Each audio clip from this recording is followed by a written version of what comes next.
नमस्कार, मैं संगीता और आप देख रहे हैं टुडे एक्सप्रेस न्यूज। प्रदेश भर में खाद की किल्लत को लेकर समाजवादी पार्टी कार्यकर्ताओं का प्रदर्शन। समाजवादी पार्टी जिला कार्यालय पर कार्यकर्ताओं ने किया जोरदार प्रदर्शन। जिला कार्यालय से निकलकर डीएम कार्यालय का किया घेराव। समाजवादी पार्टी के कार्यकर्ता डीएम कार्यालय के गेट पर धरने पर बैठे। समाजवादी महिला सभा के राष्ट्रीय अध्यक्ष जूही सिंह, सपा सांसद आर.के. चौधरी ने भी डीएम कार्यालय का किया घेराव। शिक्षक दिवस के उपलक्ष्य में सिटी मोंटेसरी स्कूल द्वारा शिक्षक सम्मान समारोह का भव्य आयोजन आज CMS Gomti Nagar extension campus auditorium में संपन्न हुआ। समारोह का शुभारंभ मुख्य अतिथि डॉक्टर सुधांशु त्रिवेदी, राज्यसभा सांसद द्वारा दीप प्रज्वलन एवं पूर्व राष्ट्रपति डॉक्टर सर्वपल्ली राधाकृष्ण के चित्र पर माल्यार्पण से हुआ। इस अवसर पर अपने संबोधन में डॉक्टर त्रिवेदी ने कहा कि वास्तविक शिक्षक वो है जो बच्चों को आने वाले कल के लिए तैयार करें। वास्तव में शिक्षा केवल पुस्तकीय ज्ञान का नाम नहीं है। जो ग्लोबलाइजेशन का सिंबल बना हुआ था वो कह रहा अमेरिका फर्स्ट। इसका अर्थ क्या हुआ? विश्व एक बहुत बड़े परिवर्तन के मुहाने पर खड़ा है।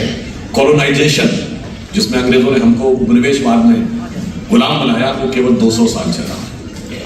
कम्युनिस्ट केवल 75 साल में दम तोड़ दिया। 1917 में यूएसएसआर कम्युनिस्ट बना, 1991 में सोवियत संघ का विघटन हो गया और ग्लोबलाइजेशन 30 साल में दम तोड़ने की शुरुआत दिखाई पड़ रही है। अब आप सबको शायद अगर ध्यान हो तो 1992 में एक बहुत बड़े अमेरिकन थिंकर हुए फ्रांसिस फुकुयामा, उन्होंने एक किताब लिखी थी क्योंकि सोवियत संघ के विघटन के बाद माना गया कि once and for all world के लिए प्रिंसिपल सेट हो गए।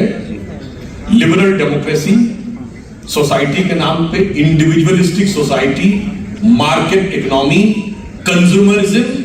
लखनऊ के सुल्तानपुर रोड स्थित संकल्प फिलिंग स्टेशन के पास नेशनल हाईवे के नाले का काम संपूर्ण न करने के कारण हल्की सी बारिश से सुल्तानपुर रोड तालाब बन जाता है, जबकि अगल बगल कई हॉस्पिटल व बैंक भी है। लेकिन नाले का पूर्ण न होने के कारण रोड पर बारिश के पानी से निकासी न होने के कारण पूरा रोड तालाब बन जाता है।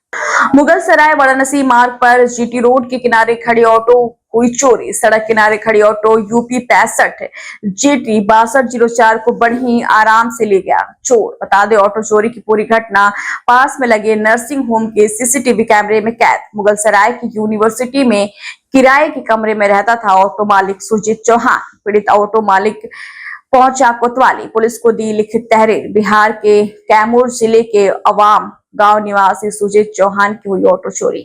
हमारा नाम है सर सुजीत चौहान। सुजीत जी, क्या घटना हुआ है? सर जी, मेरा ऑटो चोरी हो गया है। मेरा दरवाजा के ठीक बगल में से अग्रवाल नर्सिंग होम डॉक्टरी है, उसके बगल में मैं कमरा के बगल में लगा था, तो वहाँ पर कमरा है सर। आपने पुलिस को सूचना दे दी है? हाँ सर, पुलिस को मैंने सूचना उसी दिन दिया जिस दिन सुबह में मैं दिया। रात में मेरा चोरी हुआ, मैं सुबह में जबकि मेरा नींद टूटा तो देखा मेरा से वहाँ से ऑटो गायब हुआ और उसके जाकर मैं थाने में कंप्लेंट किया। पुलिस को सीसीटीवी कैमरा भी खंगाली है जो चोरी होते का? हाँ सर, वहाँ जाकर हाँ मिला है। वहाँ पर पहचान नहीं हो पाई ना कौन ले गया? नहीं सर, पहचान नहीं हो पाई। लगभग कितनी कीमत थी? कम से कम सर 1.5 लाख रुपए देते लमसम। आप क्या कार्रवाई चाहते हैं? सर, हम प्रशासन से अनुरोध करेंगे सर कि मेरा ऑटो खो गया है, सही सलामत मिल जाए। एबीवीपी के छात्रों ने मंत्री ओम प्रकाश राजभर के बयान का किया विरोध। छात्रों ने गौतमपल्ली आवास के बाहर प्रदर्शन कर फूका पुतला। प्रदर्शन के दौरान एबीवीपी छात्र ओम प्रकाश के बयान को लेकर हुए उग्र। हर्षदगंज इंस्पेक्टर विक्रम सिंह ने मौके पर पहुंचकर छात्रों को कराया शांत।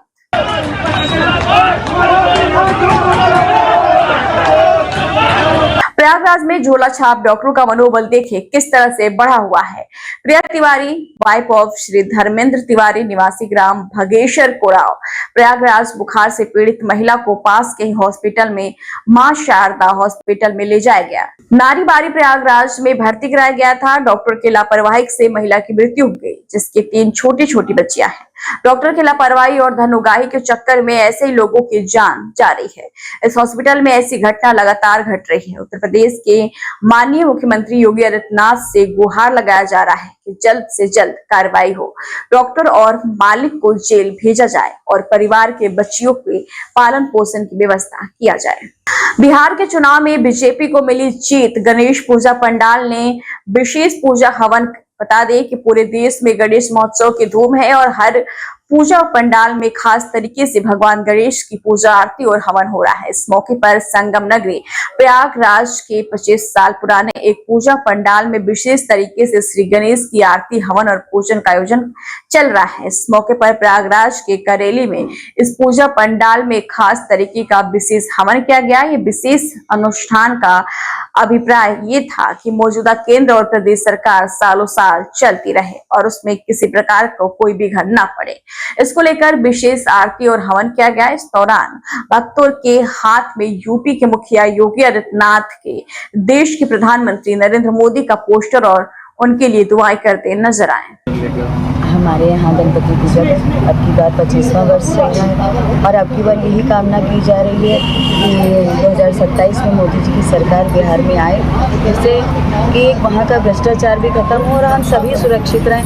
हम महिलाएं जो अब इस समय उनके राज्य में रात में दिन में किसी समय भी एकदम बेफिक्र होकर निकलती हैं, किसी का डर नहीं होता, किसी का दबाव नहीं होता, क्योंकि इतनी सुरक्षा प्रदान की गई है कि किसी को कोई डर नहीं है। और आज चाहते भी हैं कि आगे भी यही सुरक्षा सभी को प्रदान रहे। वो मोदी जी आएंगे तभी संभव है। उत्तर प्रदेश में मुख्यमंत्री जी हैं, योगी जी और मोदी जी दोनों ही एक पिता तुल्य कार्य कर रहे हैं, महिलाओं के लिए भी और सभी के लिए। भ्रष्टाचार को इतना दूर कर रहे हैं, इसीलिए हम चाहते हैं कि उन्हीं की सरकार आए और गजानन महाराज से यही प्रार्थना करते हैं। मेरा नाम प्रीति सहाय, गणपति सदा सहाय फाउंडेशन की। इस वर्ष जो हमारे गणेश चतुर्थी विशेष है क्योंकि हम लोग रजत स्वर्ण जयंती मना रहे हैं करेलाबाग कॉलोनी में और हमारे यहाँ गणेश जी 10 ध्वजाधारी रूप में आए हैं, जो प्रयागराज में प्रथम बार ऐसे रूप में आए हैं। उनके साथ पूरा परिवार है। विशेष आज बुधवार है तो हमारा गणेश चतुर्थी के उपलक्ष्य के उसमें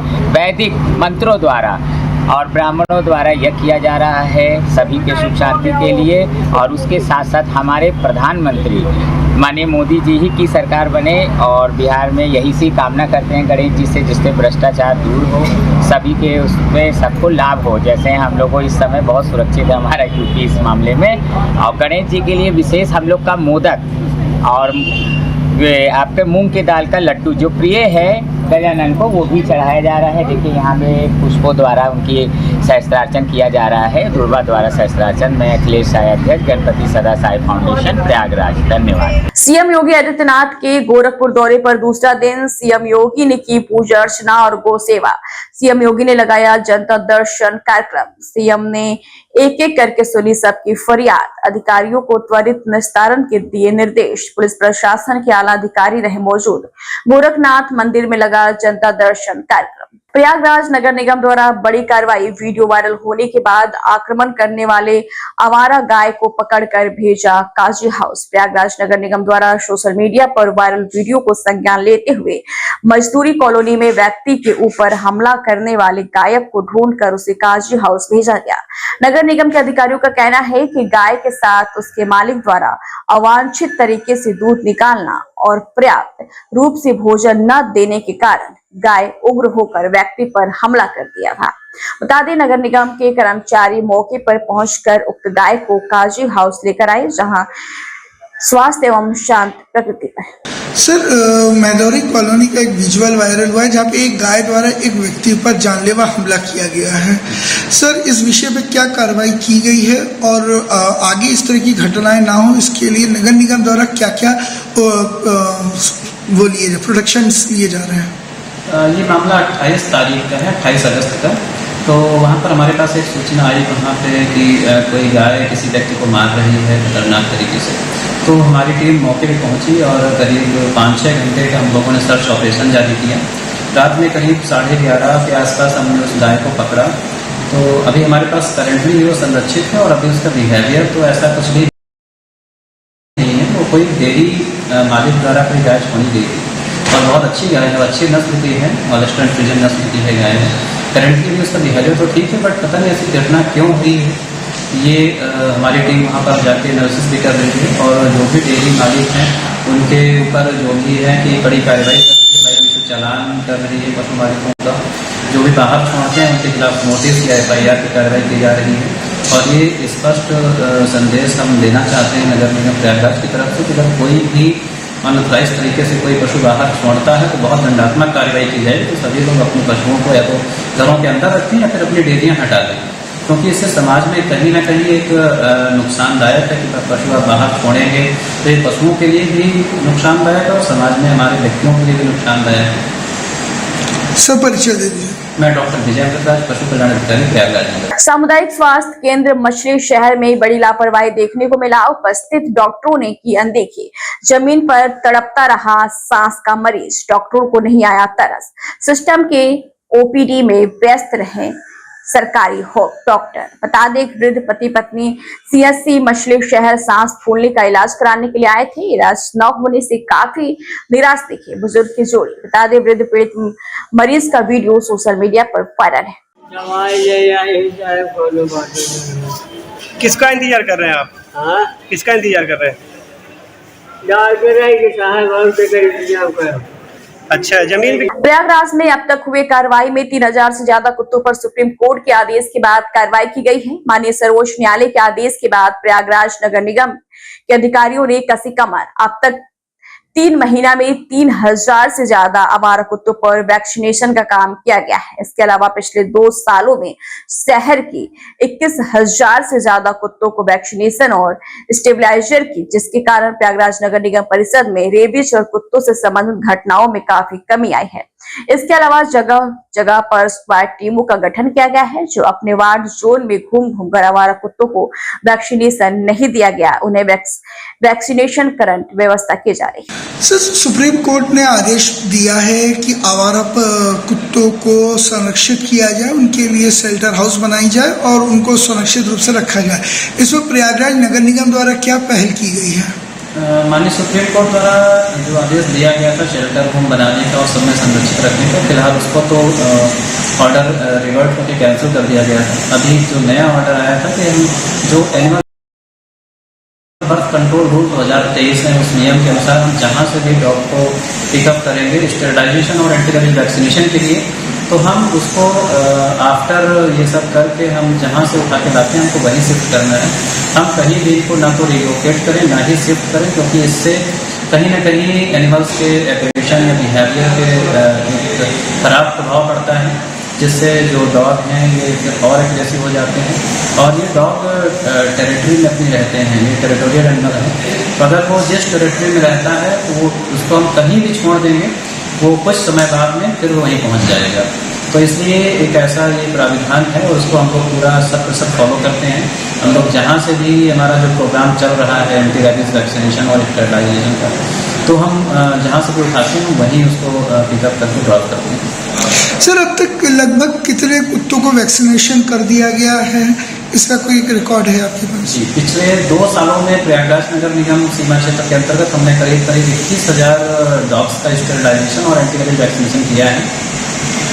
और इस कोर्ट के आदेश के बाद लगभग कितना कुछ फिगर? ये हमारा मंथली का एक पूरा एक टारगेट रहता है। करीब हर महीने हम 1000 से 1500 के बीच में करीब स्टेरिलाइजेशन और एंटीरेबीज वैक्सीनेशन करते हैं और ये प्रोग्राम लगातार चल रहा है। तो धीरे धीरे इस तरह से चीज़ों को कंट्रोल में होगी और जो पॉपुलेशन है वो भी कंट्रोल हो जाएगी। एबीवीपी अंकित शुक्ला राष्ट्रीय मंत्री की प्रेस कॉन्फ्रेंस शुरू। रामस्वरूप मेमोरियल यूनिवर्सिटी में छात्रों पर लाठीचार्ज होने के मामले में एबीवीपी की प्रेस कॉन्फ्रेंस। मुख्यमंत्री योगी आदित्यनाथ ने इस मामले की जांच मंडल आयुक्त अयोध्या को सौंपी। कल पीसीआई का एलओए लेटर प्राप्त हुआ। रामस्वरूप मेमोरियल अगर उनका नवीनीकरण हुआ तो वो 3 सितंबर को लेटर क्यों जारी हो गया है। बता दें, 2 साल जो विद्यार्थियों का नुकसान हुआ है उसकी जांच की जाए और विश्वविद्यालय को बंद किया जाए। भाजपा ने सियासी रूप से उनको बर्बाद कर दिया है। उनके हाथ पैर ठंडे पड़ गए हैं और चेहरे पीले पड़ गए हैं। ऐसे भ्रष्ट विश्वविद्यालय लखनऊ के अंदर कैसे चल रहे हैं? उच्च शिक्षा परिषद ने इस बाबत के एफआईआर भी दर्ज कराई है। उसके बिंदुओं को ध्यान में रखते हुए कार्रवाई सुनिश्चित की जाए। आपकी तरफ से जो एफआईआर दर्ज की गई है और जो उनको मान्यता दोबारा रिन्यूअल हुई है, दोनों की टाइमिंग बिल्कुल आगे पीछे है। इसके पीछे क्या? नहीं, अभी तक हमारी एफआईआर नहीं दर्ज हुई है। उच्च शिक्षा परिषद की एफआईआर दर्ज हुई है और जो बीसीआई की मान्यता आई है, मैं उसके संबंध में आपको, उन्होंने खुद साबित कर दिया कि उनका नवीनीकरण नहीं था। आखिर हमारा आंदोलन ये घटनाक्रम 1 सितंबर का है और 3 सितंबर को बीसीआई की मान्यता आती है। आखिर इतनी जल्दी इंस्पेक्शन कैसे हो गया? इतनी जल्दी रिपोर्ट कैसे बन गई, इतनी जल्दी उनको बीसीआई की का नवीनीकरण मिल कैसे गया, और वो भी प्रोविजनल मिला है, सशर्त अनुमति मिली है। उसके अंदर जो विधि सम्मत नियम है 31 दिसंबर तक इसकी प्रक्रिया पूरी हो जानी चाहिए, उसकी एप्लीकेशन आ जानी चाहिए, 31 मार्च को वेबसाइट पर ओपन हो जाना चाहिए, फ्लैश हो जाना चाहिए, जो नहीं हुआ है। कितने बच्चे थे जो वहाँ पर पढ़ रहे थे बिना मान्यता के, यूनिवर्सिटी चल रही थी? लाके छात्रों की संख्या बहुत है, 5 ईयर वहाँ कोर्स है, BLLB का, और LLB 3 ईयर का कोर्स है, संख्या बहुत बड़ी है। आपने देखा होगा वहाँ पर जो उस दिन आंदोलन के अंदर 500 से अधिक संख्या थी, जो आंदोलन में विद्यार्थी परिषद कार्यकर्ताओं की ओर से मैं आप सभी पत्रकार बंधुओं का, छायाकार बंधुओं का बहुत अभिनंदन करता हूँ, और रामस्वरूप विश्वविद्यालय के पूरे घटनाक्रम पर आपकी कवरेज के लिए आपका आभार व्यक्त करता हूँ। आज की हमारी पत्रकार वार्ता इस संबंध में है, जो हमने आगे की दिशा तय की है।